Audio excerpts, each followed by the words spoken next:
When Naruto The Last came out, it introduced us to, at the time, the newest Naruto doujutsu, which was the Tenseigan. For a lot of fans, the doujutsu was the Naruto franchise, paying off that line from part 1 in the story during the Chunin exams, where Kakashi stated that the Byakugan was seen as being superior to the Sharingan. Hyuga clan fans everywhere watched from the sidelines for well over a decade as the Sharingan continued to get several power-ups, but the Byakugan didn't really get a lot of shine in the original Naruto manga. Enter the Tenseigan, which upon its debut easily became one of the most overpowered set of eyes in the Naruto franchise. A lot of surprising number of you guys asked me to speak about this jutsu, and upon reading the comments, I see there are still some misconceptions about the Tenseigan. That's why in today's Naruto To Go, I'm going to talk to you guys about the Tenseigan. For those of you who are new to the channel, Naruto To Go is a series on this channel where in 3 to 6 minutes we break down a Naruto lore topic,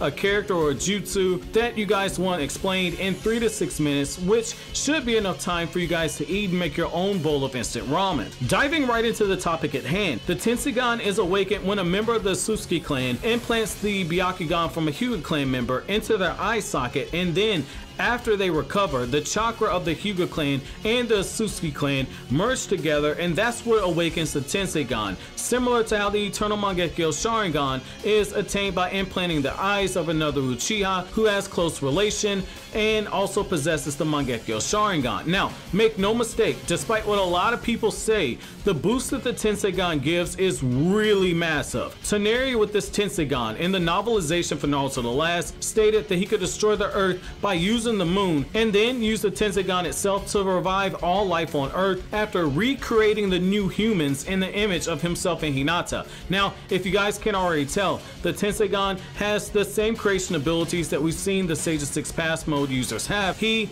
also is able to create a giant golem that's able to fight Naruto's QB avatar, as well as create his own versions of the truth-seeking orbs. Now, the Tenseigan also gives the user the ability to control attractive and repulsive forces, similar to how the Diva Path was able to do so with the Rinnegan. Now, however, the Tenseigan, in my opinion, is more impressive since it is implied in the novelization that Toneri could actually pull the entire moon itself towards the planet of Earth without having to use the Tenseigan energy vessel. That was just more of a convenience for Toneri, but in all actuality, he could actually pull the moon towards the Earth. Now, the Tenseigan also gives the user access to the Tenseigan chakra mode, which also gives an additional boost in power and speed, as well as all the other stats. The chakra blasts of the Tenseigan are enough so that they're able to damage a large portion of the moon, as shown in the fight with Naruto, which is done by compressing the power of the Tenseigan into the hand and using it as a chakra blast or using it to create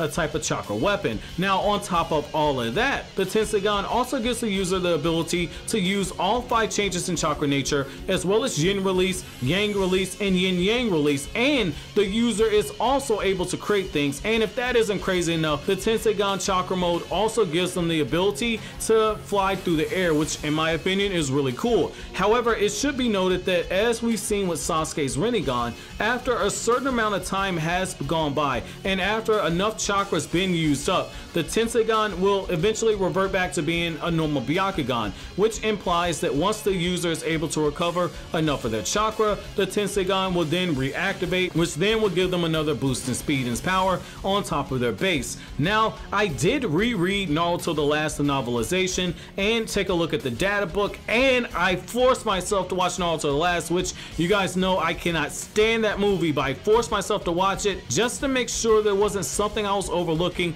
and in particular, I was looking specifically to get an answer to why Toneri actually needed Hanabi's eyes specifically, and what was it about Hanabi's eyes that made them being pure Byakugans opposed to anybody else. But I wasn't able to find anything concrete in my research, at least not anything concrete enough in order to put this in a video, because the last thing I want to do is spread some misinformation by reporting on something that's false. So if you guys know anything I might have missed, make sure to let me know down in the comment section below. But that's gonna be it for this edition of Naruto To Go. Hopefully I finished this video before the 6 minutes are up and you're finishing your own bowl of instant ramen. Now leave your suggestions for another Naruto To Go topic down in the comment section below, and if I like the topic enough, I'll be sure to turn into a video. But as always guys, if you like anything I had to say, don't forget to comment, rate, subscribe, and share. Thank you so much for watching all into the end. Have an awesome day guys.